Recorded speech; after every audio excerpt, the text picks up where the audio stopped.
और लखनऊ से मिल रही बड़ी खबर से आपको रूबरू करा देते हैं, जहां महाठग अनूप चौधरी के खिलाफ ईडी केस दर्ज करेगी। अनूप चौधरी पर दर्ज होगा मनी लॉन्ड्रिंग का केस। प्रयागराज, जयपुर, बिजनौर में ठगी की एफआईआर बनाएगी आधार। ईडी इन मुकदमों की जानकारी जुटाने के लिए छानबीन शुरू कर दी है। अनूप को एसटीएफ ने 25 अक्टूबर को गिरफ्तार किया था। प्रयागराज में कंपनी से ठगी का केस दर्ज किया गया था। हैदराबाद की कंपनी से 6 करोड़ ठगने का आरोप इन पर लगा है, जिसको लेकर केस दर्ज किया गया है। अनूप पर फर्जी तरीके से प्रोटोकॉल लेने के भी 2 केस दर्ज हैं।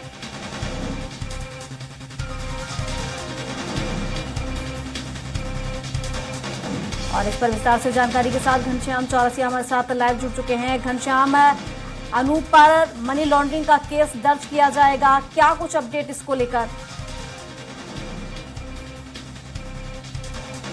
हम जानेंगे अपने सहयोगी से, लेकिन इससे पहले आपको खबर बता देते हैं, जहां ईडी इन मुकदमों को लेकर अब जानकारी जुटा रही है और इसी का आधार बनाते हुए एफआईआर यहां पर दर्ज की जाएगी। तो बता दें कि मनी लॉन्ड्रिंग का केस उन पर दर्ज किया जाएगा।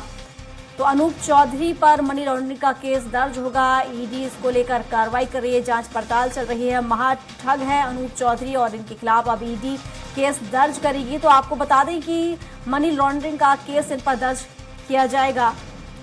और इस पर विस्तार से जानकारी के साथ घनश्याम चौरसिया हमारे साथ जुड़ चुके हैं। घनश्याम, अनूप चौधरी पर मनी लॉन्ड्रिंग का केस दर्ज किया जाएगा, क्या कुछ अपडेट मिल पा रहा है? देखिए जी, बिल्कुल प्रियंका, उनके खिलाफ जो है तमाम मामले हैं। जयपुर है, इलाहाबाद है, प्रयागराज, जयपुर, बिजनौर और तमाम ऐसे जगह हैं। हैदराबाद में 6 मुकदमे हैं उनके खिलाफ। तो ऐसे जो दर्जनों मुकदमे हैं उनको आधार बना करके ईडी अब उनके मनी लॉन्ड्रिंग का केस दर्ज करने की पूरी तैयारी कर ली है। अब इससे जो उनकी मुश्किलें हैं वो पूरी तरीके से बढ़ने जा रहे हैं। 25 अक्टूबर को उनको गिरफ्तार कर लिया गया था और उसके बाद से जब उनको जांच किया गया, उनको रिमांड पे लिया गया, पूछताछ की गई, तो उनके पास कई दर्जन चेक जो है पोस्ट डेटेड चेक मिला, कई दर्जन ऐसे सिफारिशी लेटर मिला, ट्रांसफर, पोस्टिंग और नौकरी लगवाने तक का। और तमाम इनके खिलाफ जो मुकदमे पहले से चल रहे थे उन मुकदमों का डिटेल लिया गया। उसके बाद पता चला ये इनके पास जो अवैध संपत्ति है, इन्होंने जो अर्जित की है तमाम ठगी करके, उन मुकदमों को अब आधार ईडी बनाएगी और ईडी वो उन मुकदमों को आधार बनाने के बाद उनके खिलाफ मनी लॉन्ड्रिंग का केस चलाएगी। अब जो है जिसमें जयपुर है, बिजनौर है, प्रयागराज है, हैदराबाद है, जहां जहां इन्होंने ठगी किया है, उन जो पुराने मुकदमे हैं सारे मुकदमों को अब ओपन किया जाएगा। उनमें सारे जो साक्ष्य लगाए गए, जो आरोप लगाए गए हैं, सो साक्ष्य अर्जित किए गए, उनको इकट्ठा किया जाएगा।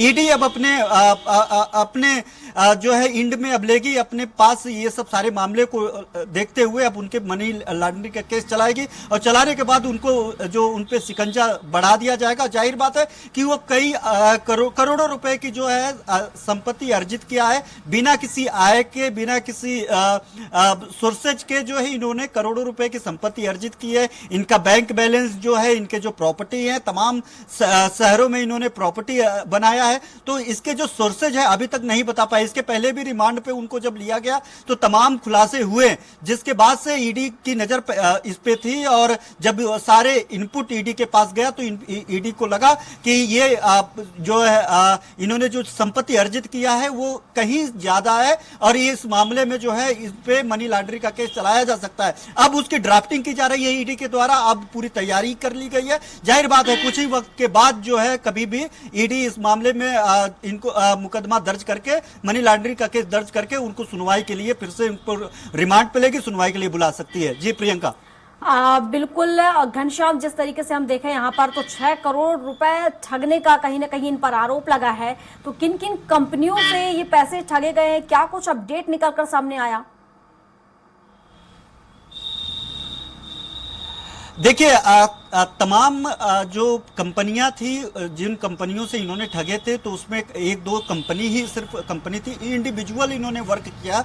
इंडिविजुअल ये कंसल्टेंसी जैसा कह सकते हैं कि इन्होंने स्पेशल सुविधाएं दिलाने के लिए, सरकारी महकमे में स्पेशल सुविधाएं दिलाने के लिए, सिफारिशी लेटर लगाने के लिए, नौकरी दिलवाने के लिए, मुकदमा खत्म कराने के लिए, ऐसे तमाम जो इलीगल वे हो सकता है, ऐसे इलीगल वे से ये इन्होंने चेक से पेमेंट लिया, इन्होंने नगद पैसे लिए, इन्होंने जमीन जायदाद में इन्वेस्टमेंट किया। यानी जो गोरख धंधा है वो गोरख धंधा ये अनूप करता था। और इसके अलावा उसके जो तस्वीरें रही हैं, वो उत्तर प्रदेश सियासत के बड़े बड़े जो चेहरे हैं उनके साथ वो तस्वीरें लेता था। चूंकि उसके बारे में लोगों को पता नहीं चलता था, टीवी चैनल पे कई बार सत्ताधारी दल का बड़ा कार्यकर्ता, बड़ा पदाधिकारी बन करके फर्जी, जो वो बाद में पार्टी के द्वारा क्लियर किया गया, ऐसे कोई भी पोस्ट पे वो नहीं था, वो सब पोस्ट पे लेकर के सिक्योरिटी लेता रहा।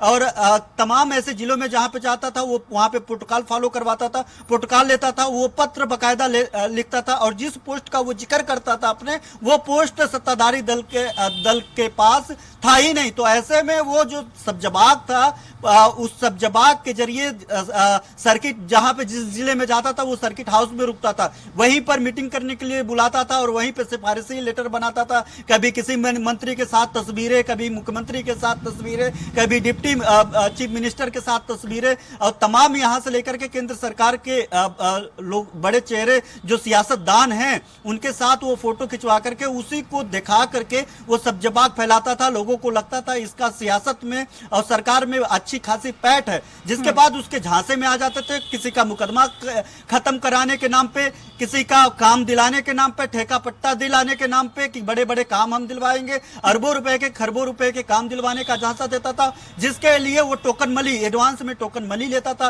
और उस टोकन मनी से जो है कई तमाम जगहों पे उसने इन्वेस्टमेंट कर रखी थी। इसके पास जब छापा पड़ा प्रियंका जी, तो वहां पे 50 से ज्यादा ब्लैंक चेक इसके पास मिला, सिग्नेचर किया हुआ। यानी वो तमाम लोगों का जिसके काम का ठेका लेता था, जब उनके पास नगद और जो पैसे लेता था उसके बाद पोस्ट डेटेड चेक लेता था, ताकि जब वो काम करवा ले तो उसको क्लियर करा पाए। इसके अलावा वो जो तमाम नेताओं का फर्जी, या फिर पुलिस जांच कर रही है इस मामले में कि वो फर्जी थे कि सही थे, सिफारिशी लेटर भी लोगों के नाम का उसने लिखवा करके रखा था। वो दर्जनों ऐसे सिफारिशी लेटर भी मिले हैं, तमाम लोगों के एप्लीकेशंस मिले हैं, तमाम लोगों के रिक्वेस्ट लेटर मिले हैं। ऐसे में इससे साफ है कि टेंडर के नाम पे, ठेकेदारी के नाम पे, नौकरी दिलाने के नाम पे, जितने भी सरकारी कामकाज हैं, जो बड़े कामकाज हैं, उन सब सारे मामलों में इन्होंने जो है इन्होंने सब्जबाग दिखा करके लोगों से ठगी करते थे। दर्जनों मुकदमे पूरे भारत में कोने कोने में दर्ज है, खासतौर पे उत्तर प्रदेश में, क्योंकि उत्तर प्रदेश में। लेकिन घनश्याम, सवाल यही उठता है कि आखिर इतनी बड़ी मात्रा में यहाँ पर ठगी की जा रही थी, करोड़ों रुपए का घोटाला उन्होंने किया, अवैध संपत्ति जुटाई, तो आखिर कैसे?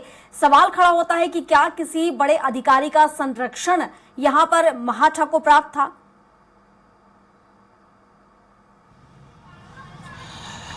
देखिए प्रियंका जी, इतना बड़ा फ्रॉड, और एक बार कोई चीट कर सकता है, दो बार कोई चीट कर सकता है, और ठगी लगातार करते जाना और उसके पास से इतने बड़े संसाधन मिलना, ये से तो साफ है कि अकेले ये संभव नहीं है। बिना किसी की संलिप्तता पे वो लगातार ऐसे मामलों में एक्टिव नहीं रह सकता है। खासतौर पे वहां पे जहां पे सिक्योरिटी प्रोटोकॉल, सरकार और तमाम जो सरकारी संसाधन है उससे उसका जुड़ाव हो, उसका लगाव हो, और वहां से वो सीधे संबंध हो। तमाम पुलिस डिपार्टमेंट से संबंध रखता था, वहां से सिक्योरिटी लेता था, अलग अलग जिलों में अलग अलग एसएसपी और कमिश्नर से वो प्रोटोकॉल लेता था, जिस जिले में जाता था सर्किट हाउस में रुकता था। जाहिर बात है सरकारी संसाधनों का वो दुरुपयोग करता था बिना उस पोस्ट पर रहे हुए। तो जाहिर बात है बिना किसी सपोर्ट पोस्ट के आड़ में, बिना किसी अधिकारी के आड़ में, संलिप्तता के ये संभव नहीं हो पाएगी। पुलिस इसी मामले को लेकर के अब जांच कर रही है और ईडी उसके जायदाद को लेकर के, उसके जो मनी लॉन्ड्रिंग को लेकर के अब केस दर्ज करेगी और पुलिस अब जांच कर रही है। यूपी एसटीएफ ने उसके जब गिरफ्तार किया था, ऐसे तमाम जो इसके मुकदमे थे उसको इकट्ठा कर रही थी और इसका जो सबूत है, जो एविडेंस है, उस एविडेंस को इकट्ठा कर रही थी। अब इन सब सारे चीजों को इकट्ठा करके उसके खिलाफ एक बड़ी केस जो है इस जो अभी वर्तमान में जो सबसे अंतिम केस उसके खिलाफ दर्ज हुआ, उस मामले में उससे पूछताछ भी की गई, रिमांड पे भी ली गई और लगातार उस पे कार्रवाइयां भी की जा रही है। तो जाहिर बात है कि इसमें पुलिस जांच कर रही है। अभी यह कहना जल्दबाजी होगी कि आखिरकार किन लोगों की संलिप्तता थी, आखिरकार वो सफेद पोस्ट कौन लोग थे जो इसको संरक्षण देते थे, इसके उस कामकाज को कराते थे जिस कामकाज को लेकर के ये ठगी करता था। अब वो कौन सत्ताधारी दल के लोग थे, कौन अधिकारी कौन था, ये सब पुलिस जांच में पता चल पाएगा, साफ हो पाएगा। लेकिन ये तो संभव है, जैसा कि आपने सवाल किया है, कि ये कतई ये विश्वास नहीं किया जा सकता कि जब तक इन लोगों की संलिप्तता और इन लोगों का इन सफेद पोषों का जो है संरक्षण नहीं हो तो इतना बड़ा कांड को किया जा सकता है। जी बिल्कुल घनश्याम, हालांकि जो ईडी की कार्रवाई है उसमें देखने वाली बात होगी कि क्या कुछ अपडेट निकल कर आता है, कितने लोग इसमें संलिप्त पाए जाते हैं। शुक्रिया आपका तमाम जानकारियों के लिए।